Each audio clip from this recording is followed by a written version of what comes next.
I grew up in Parramatta. It's kind of like my home. I spent 11 years doing musical theatre at the Parramatta Riverside Theatre. I watched my best friend kiss a girl I had a crush on this bridge over here. And when I wasn't at school, I was wagging right here by the banks of the Parramatta River. Parramatta was essential to my foundation over 30 years ago. But what about Parramatta's foundations? Well, you're going to have to go back a lot more than that.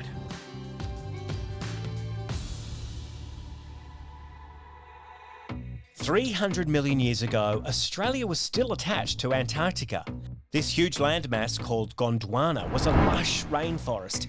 It was nothing but ferns and the odd four-limbed fish, and they didn't even have light rail or humans. And the next minute, we split off and we became a separate continent of our own. Then the Cumberland Basin formed.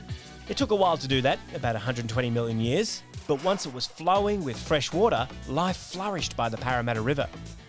Soon the ancestors of the marsupials we know and love appeared. Giant wombats, kangaroos and koalas and bandicoots moved in. Mammals like these furry grey-headed flying foxes started to appear about 10 million years ago. Eventually, humans turned up, the ancestors of the Parramatta people, and they liked it so much they stuck around for 60,000 years, taking care of the land as it took care of them. Their descendants are still here today. Those flying foxes, they're still here too, making their home in the trees around Parramatta. Why wouldn't you? Parramatta's got some of the best real estate in the country.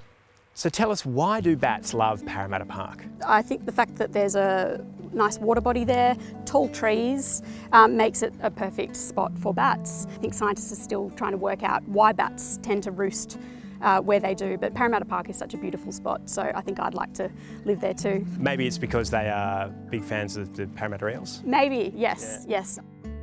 When people are at Parramatta Park and the bats are gone, where have they gone? At night time they're heading off in whatever direction there is the most food, and they can travel on average 50 kilometres in an evening. So they basically fly a marathon every single night in search of blossom, and when they're busy foraging all night, and get themselves covered in pollen and pollinating our gum forest. I'll tell you what, if I got to go within 50 kilometres of Parramatta, I'd be charged $15 in tolls. I know, they get by toll free. Lucky them. I know. What if you're walking around Parramatta Park and you see one on the ground? Should you take it home? I'm glad you asked. Any wildlife, it's really important that we don't touch them. And if we come across any wildlife that we can pick up and handle, it means there's something really wrong with them, especially bats. So contact your local wildlife service. So in Sydney, that would be Wires or Sydney Wildlife. Now, should people be scared of bats? Absolutely not. Could you be scared of that? No, I couldn't be scared of that. It's so cute.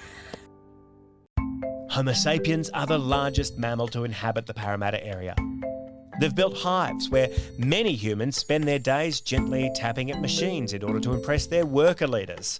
Others come here to frolic in the surrounds, participate in commerce, and many of the juveniles flock to the area to perform complex courting rituals in order to find a mate for life, or just for the night.